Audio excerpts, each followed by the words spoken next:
There's a lot of good gods in the game right now. I think that's just parity is what we're seeing. So there's a lot of good gods that you can play, and even some strong ones sometimes don't get picked. As it is the Yorm band yet again, and the Xbalanque, King Arthur and Merlin from Splyce. So they're going to have to put Moswal on something else. But Dignitas right out the gate are getting varieties pick. Awesome. Give me the Achilles, and I'll try and run this game. This is scary because up against the Hades, you are going to be able to poke out quite heavily. Hades can heal himself up, but the idea of Divios playing this Hades with the Warlock Staff Rush, he's going to get bullied out, and this could be a scary time. I think that Dignitas should play an aggressive jungler and lean on Divios this game. Yeah, get over there into that soul lane and try and slow him down, as it looks like they're going to round out that first half with the Khepri Zeus. So this is what I was thinking. Instead of maybe getting more pressure, this is just good luck all-inning our Zeus this time. We're going to res him back up at the Scarab's Blessing. This is one other way to try and make sure Hurriwind doesn't get as bullied. They're covering their options, and it's not to say that Khepri is only defensive, because there's plenty of engage tools that he can do. Root from a distance, right, abduct anyone out of position. So if Dignitas are able to pop off with their front line, I think Hurriwind should be fine here.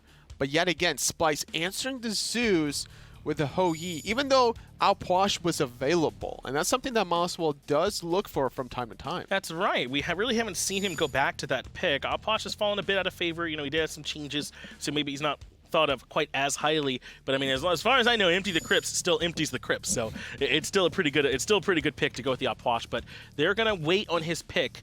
And now it's the chance for Dig to say they can answer back some of the stuff from last game. Do we see the Cabrakan get banned out this time, or are they going to dare Splyce to play it again? Well, I'm not sure if it's going to be Cabrakan and a Hades specifically. Last game it was the Athena Cabrakan. Right. But with a Ho Yi, maybe it is actually the Cabrakan. Maybe that's why the Cabrakan came out in the first place, trying to use those walls to their advantage, having a lot of space control between not only the Ho Yi ultimate, but what Cabrakan is able to bring, and then a Hades to the mix could make it scary. So I respect this Cabrakan ban. Wow, Poseidon coming through into the Khepri ultimate. I mean, into the fact that they can all just have Aegis late game. This is a big pick for them to take. They must be very confident in Moswal's ability to execute here. Hey, what if Hades ultimate had a cripple? It would be pretty good, wouldn't it? That's what Whirlpool is going to do in this game. So that's probably why Splyce wanted this Poseidon. And also, whoever gets revived by the Scarab's Blessing is going to eat the Kraken. So the idea for Moswal this game is not to start off the fight with the Kraken, but it's to end the fight with it instead. Well, they're going to have to hope they get plenty of damage then from CycloneSpin, from Cyno to force out those reses, and then he can be there to follow up with the ultimate. Because unless the Khepri is too far away, you have a pretty good idea of exactly where they're going to end up. It'll be on the Khepri. Yeah. So you can drop that there, and they'll be kind of like a little bit behind him, kind of as he's still moving, and you can usually tell where they'll be. So Moswal's got to be on point with this big-time pick. Dignitas still thinking about their 4th and 5th last selection. No Circuit ban from Splyce. Yeah. Nemesis is still available. Ratatasker's still up and ready and willing. Raven, though. If you're looking for ways to escape against Poseidon and Hades as a jungler, yeah, Raven is probably your go-to. You got the Mystic Rush ultimate to jump over walls or through obstacles, and then you also got that overhead kick. Yeah, does he have an ability that's basically like Bead and Aegis, except it also does damage and you move while you're doing it? Yes. Okay, then yeah, that'd be pretty good against a Poseidon, I bet. Yeah, that'd be good. But they don't want it. They're thinking about it. Circuit. I was just saying Circuit wasn't banned. Though. This is the right pick. If Aror is going to keep trying to cheat his way into tankiness, you know, relying on like the gods that he picks and kind of going like more healthy in between items, I think Circuit's the best way to really punish that. But this time around, it's not the Cabrakan, so the question is, where is Aror going to go? It's not going to be the Hades. That's probably like 99.9% going to go to Divios. Yes, I think so. And I love how these brothers are in here together, Hades and Poseidon. Oh, that's right. Yeah, they're on the same squad, and hopefully they'll be able to work together and get along in this matchup. As Kumbhakarna comes out, I mean, that's an annoying pick. That feels like Aror. He would play it. Oh, yeah.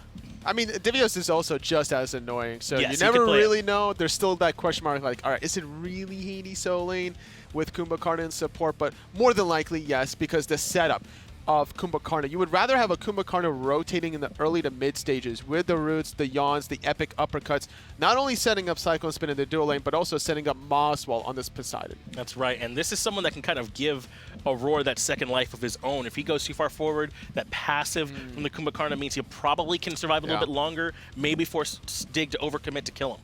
It's going to be scary, I think, if you're a Splyce side, because of this execute from the Achilles. Yeah. Keep that in mind as well. That's right. They've got that and the res on their side too. So Dignitas looking plenty scary. Game number 4. This is a must-win for Dig if they want to keep this particular set going. Let's get it over to F.Nagro to break it down. Finch calls this a must-win. Got to agree. Obviously, it's a knockout game. But before we jump in, I want to bring note to the first half of the draft. I think this was really, really intelligent from Dig. Yeah. So Achilles is left open, and they just take it. And that doesn't really show their hand because Achilles is just really strong right now. Sure. But then they take the Khepri and the Zeus, Khepri to protect the Zeus, and the Achilles is the direct counter to the Khepri. So a really clean first half of the draft and remainder of the draft for Dig. And that might be the tipping point.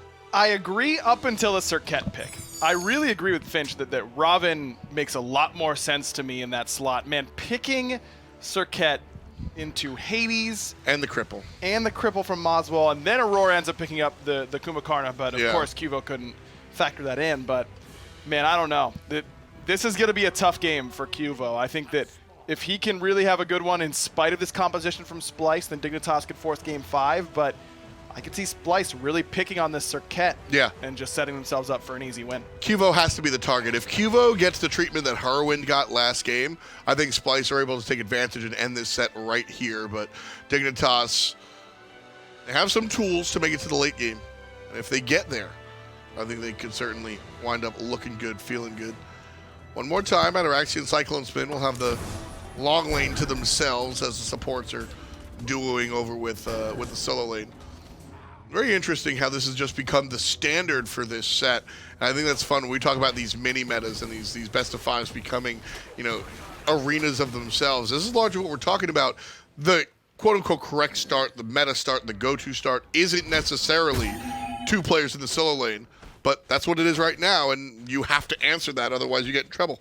Even Qvofred switching it up, he's really been going speed to red to left mids. This game he goes speed to red to purple, now to backs. I imagine this is because he anticipates that Hurriwind will be able to clear mids almost uncontested here with the Zeus, but red buff's still down on that side of the map for Splyce. Moswal's going to head to right mids, and he's basically already out of mana. It's very critical that Splyce just got that Totem of Ku to give him some much-needed MP5. Those Poseidon mana costs are pretty crazy. Yeah, certainly high in the early game, most notably when you don't have the itemization to kind of throw it off there. Hurriwind on the Zeus pick, dealing well with the opposition. And again, Splyce team up 3v3 in the mid lane like it's Season 2. That's what we've seen a lot, just a lot of weird grouping early and often from Splyce, starting with the 2v2 in the dual lane and then transitioning into this 3v3 here in the mid. Less impactful than it was in Season 2, though, because mid-harpies are worth way less than they were in Season 2. So Oh my god. won't end up being the same level of impact for the mid laners, Thankfully. Basically what I'm saying is don't triple split my waves. But play your mid. I tried it last night. Oh, did you? I did. You? I did. It was fun. Yeah? We lost. Figured. I poppered, though. I was poppered. What's up? You know, like how Aror kind of popper into last game? What word? Popper? Yeah, he like pops. Like but Mr. Popper's but Penguins? But he's poppering. Okay. One poppered. I got it. The popper. Yeah. Okay. I poppered. I was kind of poppering. Sounds good. I don't understand where the disconnect here is. I'm connected. I got it now. Great. Glad to hear it. Ataraxia looking for the purple invade by himself. There's a Kumakarna behind him, but no ultimate just yet, so will be more of an annoyance than anything else. Just missed it. And Ataraxia's gonna laugh at him. Nate letting Aror know what's up. Nate, the most political player in the league. Aror significantly under his skin.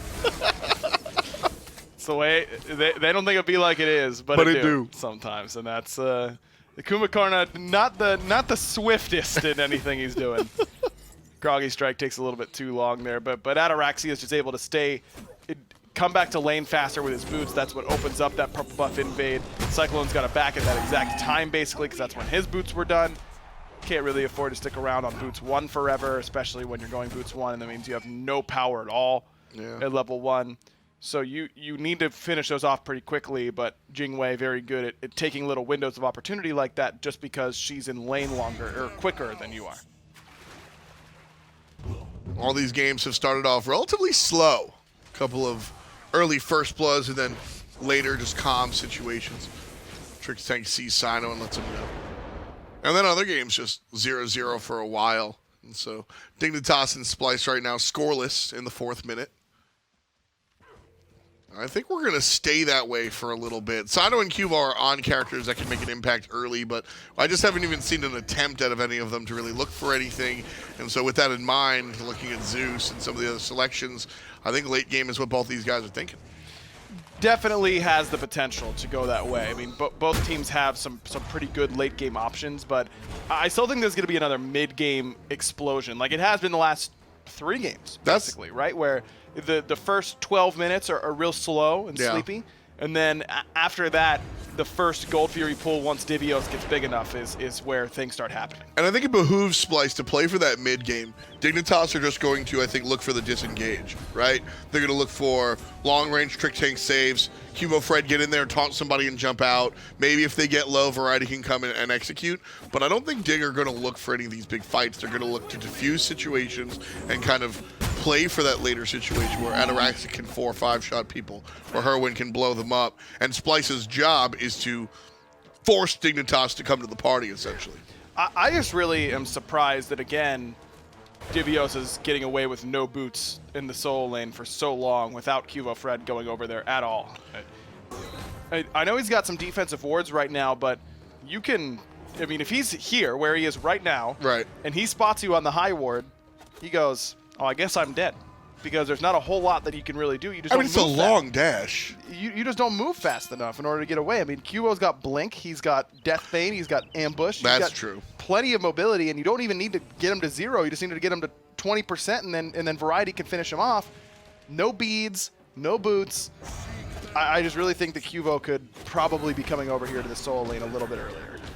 Divios gonna just ult, and here comes Qvo, but problem is Cyno's here as well, and Variety will go down for the first blood. And Qvofred has to run away. So that's one way to deal with not having boots and getting ganked. Cause the gank first. Aror isolating Hurriwind. Yawn is good, and so is the root, but Splyce don't want to chase all the way that deep as Qvofred is still lurking. No ultimate available, but the zigzag will be. Cyno in trouble, and here comes Aror for help.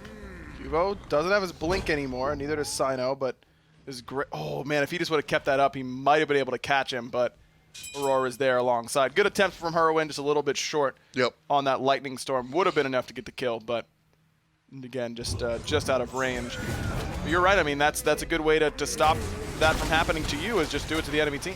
Trixtank gets in trouble, has to ult himself, likely will still wiggle on out there. Aror now pushing forward, and Ataraxia, well, just provided the shots. Already good damage coming, and just not enough from CycloneSpin. That ultimate just not doing a whole lot quite yet. Again, the boot start means that you're starting pretty weak over there in that dual lane, and the shell good enough from Trixtank to save his life. 2 ultimates invested. He gets away with an ultimate of his own and a relic, so probably about even. Yeah, if not a win for Splyce, because that relic being on cooldown means that Hurriwind's much more vulnerable for a little bit, and CycloneSpin's not going to need that ultimate anytime soon. He's playing solitaire and dual lane. The bigger win for Splyce was not only the first blood, but some of the stuff they got after the fact. Is Splyce now have themselves up over 1,000 gold, which again, while small, pre-10 minutes, anytime you're able to get into that 1,000, 2,000 gold territory, I feel like it's worth mentioning. You know, 500 gold, wave to wave, sure, you got a first blood, maybe you stole a red buff, but you got 1,000 gold. Things have been going in your direction, a lot of small things adding up, and that leads to a 2,000 to 3,000 gold lead, which leads to a Gold Fury fight. And I think that really is how games are won in these longer, extended sort of skirmishes. So Splyce doing everything that they need to kind of continue what they started in games 1 and 3.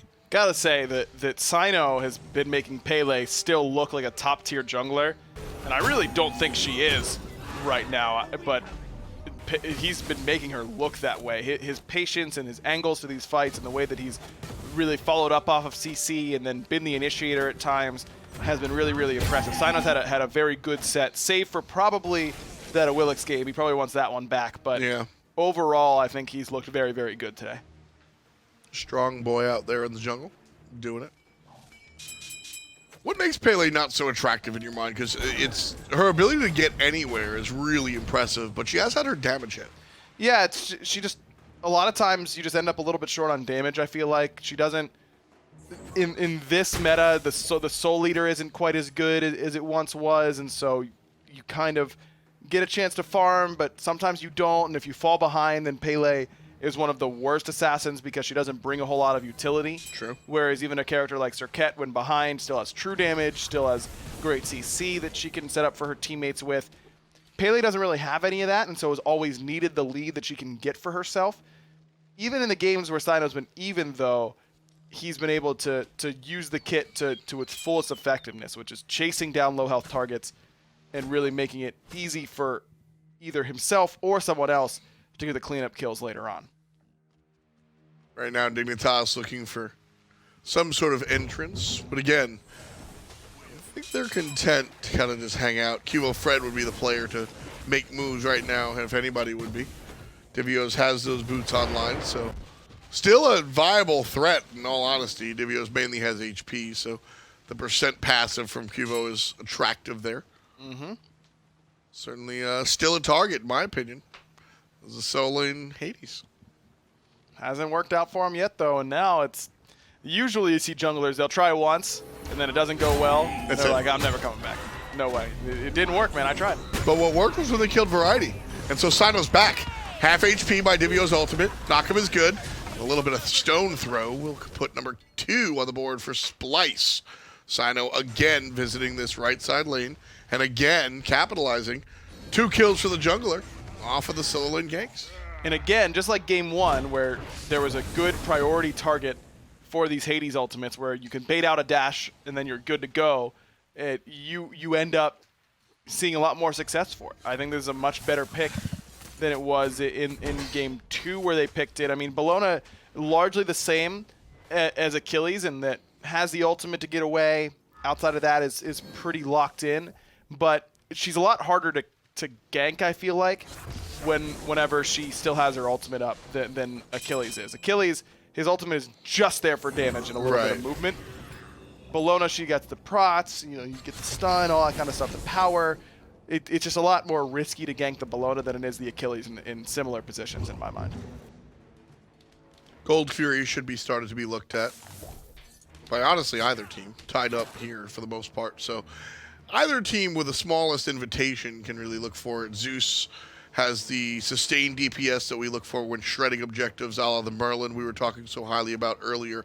And Moswal has the other side of things, the objective confirm, either for stealing or either sealing the deal or stealing it from somebody else. Kraken just comes out of the ground and hits that last bit of execute damage. So different ways of skinning the cat, so to speak, but both teams, I think, excel at looking for those objectives. But Hurriwind's in such a better spot than he was last game. I mean, he's got 0 deaths through the first 12 minutes. He's able to get his Rod of Tahuti off very early on in this game. He's without purification beads right now. Aror blinked on him in mid a little bit ago, but still safe enough, especially with Trixtank around, that he shouldn't be in too much danger. And he probably won't be forced into a defense option here right after this Rod of Tahuti. He can go straight into penetration.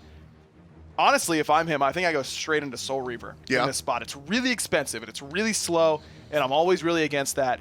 And it's delaying pen. It's like 2 of my biggest pet peeves is slow power curves and no pen early on. But Divios and Aror just stacking so much HP that you would just get so much value out of it. And Cyno has the Blackthorn Hammer. You just end up doing so much, and then you could build an Obsidian Shard after that it might be worth it. He's probably going to go Divine Ruin, which is honestly the better call. Because of Pele. Because of Pele, Divios healing. As well. You've got Lifesteal from CycloneSpin. It's just, in its cheap pen, which is really what you're looking for. The pen boots are a band-aid fix for that, right? If you're going to forego your pen third option, the pen boots are not enough to rest an entire build on. But I really like that option when you want 2 non-pen items in the early game. You can kind of go purple boots to tide you over, like a little snack before dinner. Sure. But already, I mean, Aurora is going to be really tanky to him with a halfway finished Gauntlet of Thebes. 25% of the Gold Fury, and that's all Splyces. The fight after the fact. Looks like Dignitas want it. They're going to kill Aror, at least bring him down to the passive. Cyno gets involved. I'd rather just see Splyce walk away, but Cyno a little bit too far up. Ataraxia gets some shots off. There's a zigzag, the blink, and the ultimate, but it's on a different target. It's on to Divios, and plenty of damage coming over the wall from Moswal and CycloneSpin, but still not enough to save his life. Hurriwind able to secure it just in time. Moswal is dead unless Variety misses this execute. Kraken comes up, gets the damage, but the execute hits Moswal. And that one, I hate to say, that's all on Cyno going in when the rest of the team is going out. Aror is giving his life up. If that's a Gold Fury for Aror, that's fine. That's not a big deal. But losing 2-3 players, that's an issue. Now another fight here on the right side by the mid lane tower. And Trixtank able to save Hurriwind just as designed. That was almost the sickest thing I've ever seen in my entire life. The res so that the detonate could go off, but it still ends up getting the kill. It's just for a different target. Qvofred able to finish off what Hurriwind started, and Trixtank kept going. But now Variety's in a really bad spot. Knocked up, and there's a big heal, but likely going to fall here. Still healing, by the way. Cyclone gets that one. And the never-ending engagement. Gold Fury goes to Splyce. Cyno overstays. Dignitas punished because of it. Their punish overstays. Splyce punished that because of it. And we'll look for the Fire Giant right away. Wow, this is a potentially great call. It's just a matter of if they know, and it looks like Splyce aren't going to get this one for free. Dignitas coming in, but it's already pretty low. Moswal has the Kraken, but Dignitas able to take it away. Kraken way too late coming from Moswal, and Dignitas walk right in and get the Fire Giant for themselves. I love the call from Splyce, but you've got to be aware of everything. The Kraken timing, the zoning. Now Dignitas can run away with the game. This was tied up. Splyce make a very, very gutsy call. Dignitas take it. Now they're 2K up. They're going to get another 1,500 for this tower, and I don't think that Splyce can defend it. Man, that one hurts for Splyce for sure to get it that close. I don't think Moswal was out of mana, was he? No. I mean, he should have been coming right from base. He had just died. So that was just. I mean, we've seen a lot of mistakes in this last couple of sequences, right?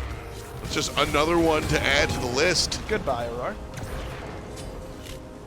Goodbye. He had Aegis, and it saved him from the detonate execute, basically, but not from anything else. By the way, this is what Zeus does to you if he gets through the early game without any sort of pressure. Insta-kills your whole team. Oh, Divios canceled it, maybe just in time as he takes some damage. Started to pull Trixtank in, but realized that that might be more of an issue than not. So he cancels and gets on out of there. Dignitas the 5K lead after their steal and their subsequent siege.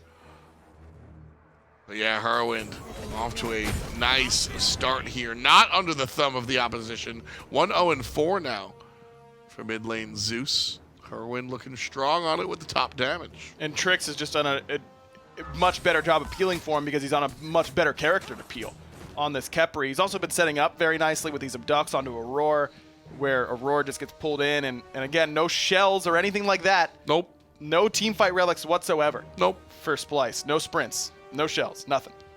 And that is very, again, going back to, I'm going to keep going back to your identification of them as a combo team because I think it's on the nose. And that's kind of indicative of their play style, right?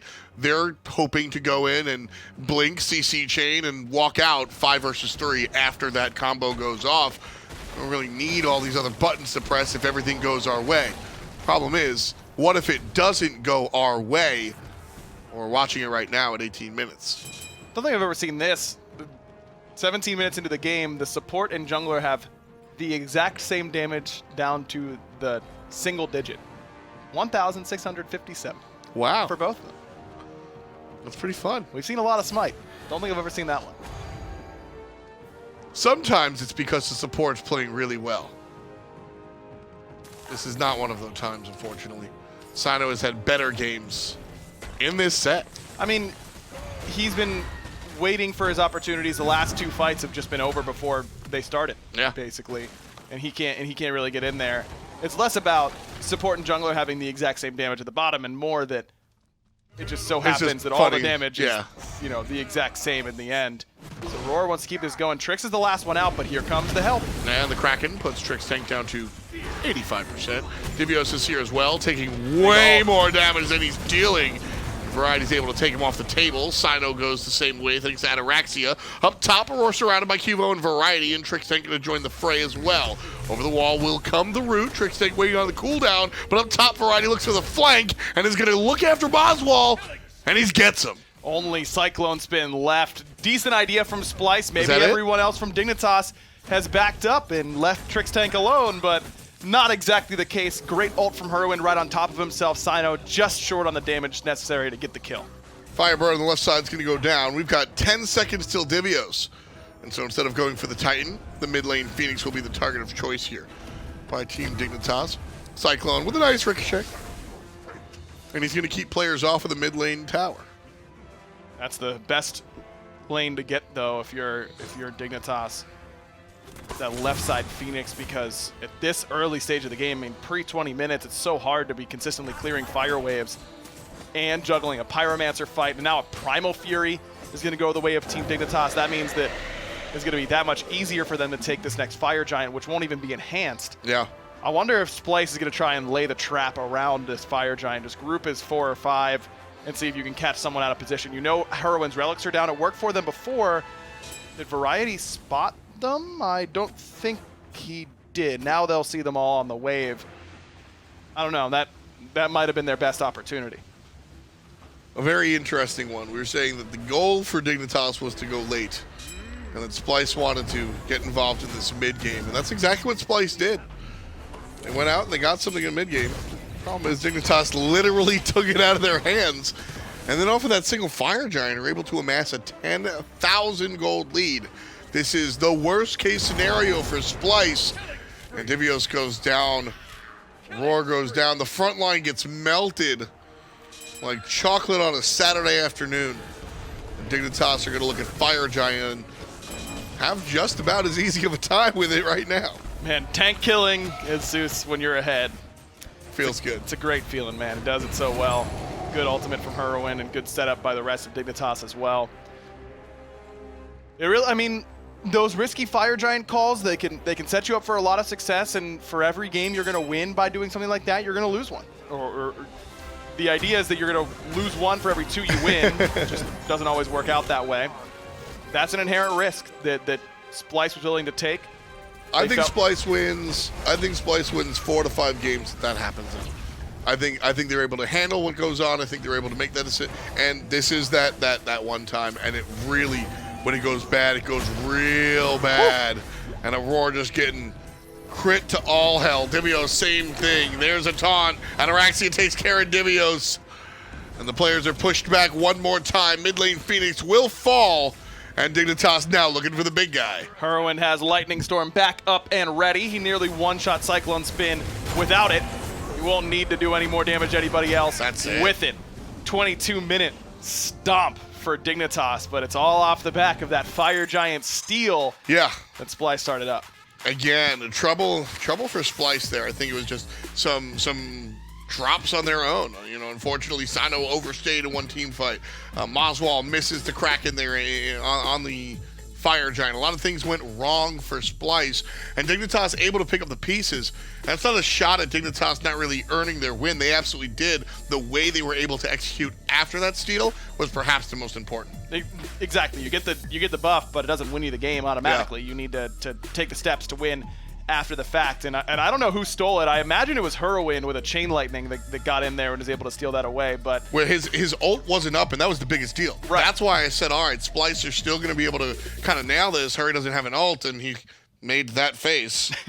Y'all mind if I just get in there and take this from him? Y'all mind if I... Again, by the way, he's the one who ended up stealing the last Fire Giant against Pittsburgh Knights yesterday. I believe that was with a stinger. So the man's running hot right now. Don't do the objectives in front of Hurry. Fun stuff. We're going to a game 5, but first, it's John and Tony. Thanks, Tom. Thanks, Aggro. And a big win there for Dignitas. Yeah. Means we are going to get a game 5. It's exactly what you want. You love when these two Titans go all the way to 5 games, but I don't know how much you're going to be able to break this one down totally. I really honestly just think that that Fire Giant miscalculation is what hurt Splyce in that. And I don't even know if the call was bad. I kind of want to say that it was too risky. Sure. It was a 4-on-3. There was no Cyno coming out of Splyce, but on the opposite end for Dignitas, there was no Variety or Qvofred. Right. So it makes sense. You have a one-man power play, but it's so early in the game, Finch. It's 15 minutes into the game. They're the only one with a mage ult, though, totally, That's right? true. The Kraken was available, so Yeah. there's the calculation there. I believe Hurriwind's ultimate wasn't ready quite yet, as we are slow-mowing this down to see who exactly it was with the last I think it was hit. Detonate. Might have been. With the shield, applying the charge into the Detonate. But what really is the problem is that Kraken was just too late from Moswal. I mean, Yeah. and that's really all there is to it. That call is risky, but the reason why that call makes sense is that they have the timing before the rest of the day get there, and even if they get there close, we've got the best secure on the map, and it's just not there in time.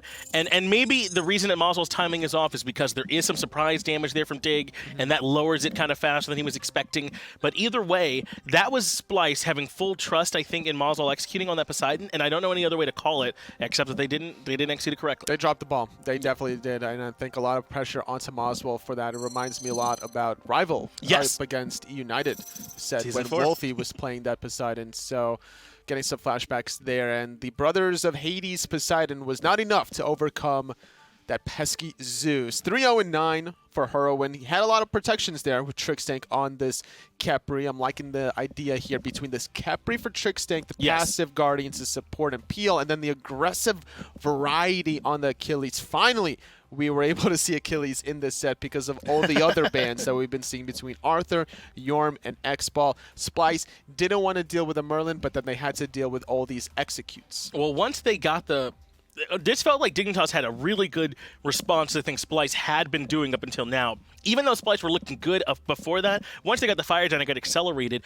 the execute meant that Hades, or rather Divios on the Hades, couldn't just sit in the ultimate low and tank up forever. He was able to execute him as soon as he crossed that threshold. The Khepri meant that the Zeus was that much safer. We saw several times where he got some key reses in as well. This is a brilliant adjustment for them in the picks advance. I don't want that to get too overshadowed by the fact that I think that Fire Giant throw was exactly what it was. But I think that Dignitas also made some brilliant adjustments in the picks and bans that really helped him in this game. I agree. And I think that also on Splyce's deficiencies was Cyno playing the Pele was not as effective as his Game 1 performance on Yes. the Pele. I think around 18 minutes, he had tied damage, I believe, with Aror at like 1657 or Yeah. something like that. And as a jungler, you know that you're farming a little bit too much when you're on the lower end of the damage spectrum. And he really wasn't able to find any opportunities to get in either, so that definitely hurt them.